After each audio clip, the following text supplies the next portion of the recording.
Salam, kasih karunia, rahmat dan damai sejahtera datangnya dari Allah. Tapi tertuju kita menghadap Tuhan, mengharap ampunan serta ridhonya. Pada kali ini saya akan memberikan kesaksian. Nama saya Hirman Pasa, berasal dari Kota Kembang, Bandung. Pada saat itu saya menganut agama Islam karena turunan dari orang tua dan nenek moyang saya. Dan pada saat itu juga saya menjadi seorang pendidik di salah satu pondok pesantren di Kota Kembang, Bandung. Jadi pada saat itu saya sakit jantung, bahkan saya harus dirawat di rumah sakit Bromeos, Bandung. Dokter memutuskan saya harus dioperasi karena pada saat itu jantung saya bocor dan jantung saya itu udah biru sebelah. Nah, pada saat itu masih menganut agama Islam. Nah, di samping saya itu ada satu pasien jantung juga. Cuman itu orang Kristen. Yang nunggunya itu ibu-ibu setiap pagi, setiap siang, sore, bahkan setiap malam suka menyanyi dan memberikan doa kepada pasien itu. Seperti mana pujiannya? Seperti ini.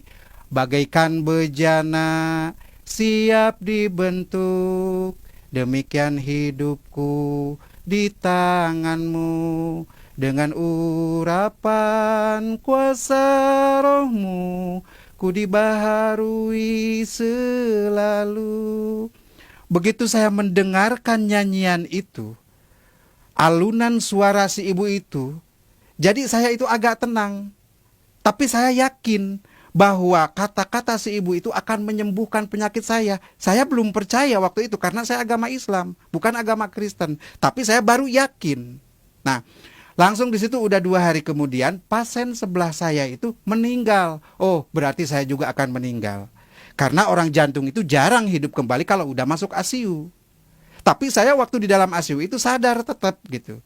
Mendengarkan pujian si ibu. Nah, udah langsung gitu saya bilang, "Bu, tolong doakan saya, Bu." Si ibu jawab, "Pak, saya orang Kristen, kan Bapak orang Islam." Saya bilang, "Gak apa-apa, yang penting saya sembuh, Bu." Didoakan. Langsung si ibu itu naruh tangan di dalam dada saya sambil berdoa, "Di dalam nama Tuhan Yesus Kristus kamu akan sembuh." Di situ penyakit saya itu bukan hilang, tapi rasanya agak sedikit mengurang. Langsung di situ saya diputuskan sama dokter itu harus dioperasi. Pada saat itu 2 hari kemudian langsung pasien sebelah saya itu meninggal. Wah, saya juga bakal meninggal gitu pikiran saya, karena di sebelah saya itu dia meninggal. Nah, udah 2 hari kemudian saya pas jatuh mau dioperasi, si ibu itu datang kembali. Kata si ibu itu kepada saya, "Pak, jangan takut, harus tenang, Tuhan pasti tolong." Tapi si ibu sebelum pulang menyimpan aqua di depan saya itu. Saya minum itu aqua, berkurang, saya dibawa ke lab, langsung dokter memutuskan saya tidak jadi dioperasi, sekaligus saya sembuh. Puji Tuhan, luar biasa. Baru doa, baru pujian yang dilemparkan ke badan saya udah sembuh total. Apalagi saya bilang kalau mengikutinya.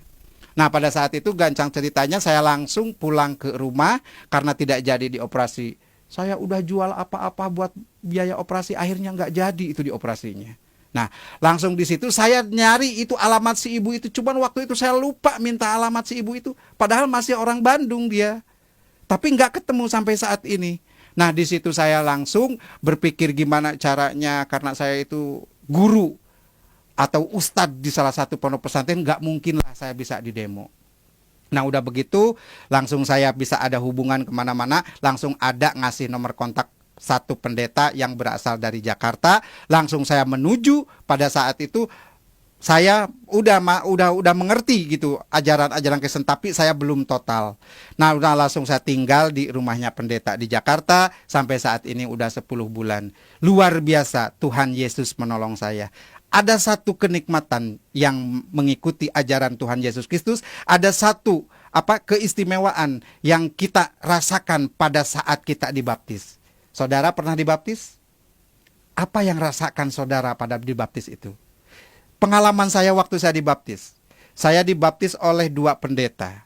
Ya, langsung begitu turun masuk ke kolam baptisan, saya dibaptis, begitu ditenggelamkan, saya katanya pingsan. Padahal saya bukan pingsan, dibawa salah satu orang, tapi yang saya nggak kenal, ke satu tempat yang luar biasa indahnya. Burung-burungnya, air-airnya, taman-tamannya indah sekali. Nah, pada saat itu saya pingsan katanya karena waktu dibaptis itu. Nah, di situ saya sama satu orang yang tidak dikenal itu dikasih kenang-kenangan atau dikasih bingkisan, sampai saat ini belum ketemu. Apa sih artinya itu? Nah, udah begitu langsung saya, namanya pendeta yang satu udah agak tua, yang satu juga walaupun muda dia gemuk, saya badan gede, langsung ditarik dari kolam baptisan ke atas karena saya pingsan, ya kayak ngangkat karung gitu, gitu kan. Jadi badan saya itu biru semua. Nah, puji Tuhan, begitu saya sadar, begitu saya siuman dari pingsan, saya mencari barang yang dikasih orang yang tidak dikenal itu, tidak ketemu. Saya tanya kepada semua orang di situ, pada bengong semua. Jadi apa sih yang berbentuk buku bukan, berbentuk Alkitab juga waktu saat itu saya belum mengenal benar. Nah, langsung saya setelah itu, setelah dibaptis, langsung saya kembali lagi ke rumahnya Pak Pendeta. Jadi sampai saat ini saya sudah 10 bulan di rumahnya Pak Pendeta. Luar biasa, Tuhan menolong saya. Cobaan, kritikan dari keluarga, bahkan sekaligus saya dibuang dari keluarga, bahkan istri tercinta satu pun minta dicerai, anak pun sampai saat ini tidak ada komunikasi dengan saya. Tapi bagi saya nggak apa-apa. Yang penting saya punya Bapa, yang penting saya punya juru selamat. Karena waktu di dalam dulu itu tidak ada juru selamat. Ada juga syafaat. Ya, kalau syafaat itu kalau orang mau syafaat, di syafaat, kalau juru selamat itu beda. Semua orang mengikuti dia pasti jalan. Mungkin ini yang dinamakan Shirathul Mustaqim, jalan kebenaran. Saya pernah membaca di dalam satu kitab Tizan Daruri. Kalau di dalam Islam itu tauhid. Ya, kalau di dalam Kristen itu adalah teologi ketuhanan. Di situ di dalam Tijan dikatakan la ilaha illallah iku maujud, la ilaha illallah iku ma'bud. Kalau orang di masjid kan suka baca itu. La ilaha illallah, tiada Tuhan selain Allah, iku maujud, yang berbentuk. La ilaha illallah iku ma'bud, tiada Tuhan selain Allah kecuali untuk diibadahan. Jadi kita ibadah itu kepada Tuhan yang berbentuk, wujudnya. Harusnya. Jadi namanya wujud berbentuk itu bisa dilihat, bisa diraba, itu berbentuk, itu wujud. Sedangkan dulu saya itu ibadah kepada Allah. Mana Allahnya itu nggak ada. Karena di dalam Al-Quran dikatakan Allah itu tidak punya tempat. Bukan di aras, bukan di surga, bukan di neraka. Tuhan itu laisa kamitslihi syai'un di dalam Al-Quran. Tidak ada satu tempat pun untuk Allah. Sedangkan Tuhan itu di dalam kata lapad tauhid itu berbentuk mauzud. Nah, di situ, jelas. Jadi sedikit-sedikit sampai saat ini saya menggali bahwa inilah jalan kebenaran. Luar biasa, Ibu, Bapak, Saudara. Isa Al-Masih, juru selamat kita, itu adalah untuk menyelamatkan kita. Saya sudah 11 bulan berjalan mengikuti Tuhan Yesus Kristus atau Isa Al-Masih. Saya minta dukungan dan doanya. Semoga saya diberikan kekuatan dan kesabaran. Dan saya minta doanya juga dari semua pihak untuk Pak Pendeta yang mengurus saya dan keluarganya. Semoga beliau ini diberkati.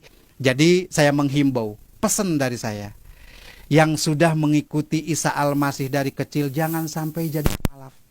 Rugi banget. Kita tadinya dari naik taksi, naik ke beca. Memang semua juga kendaraan, tapi rugi banget gitu.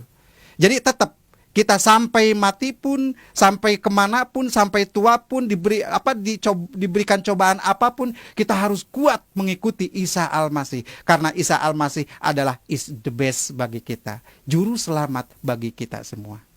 Saudara yang terkasih, mungkin inilah yang saya perlu sampaikan.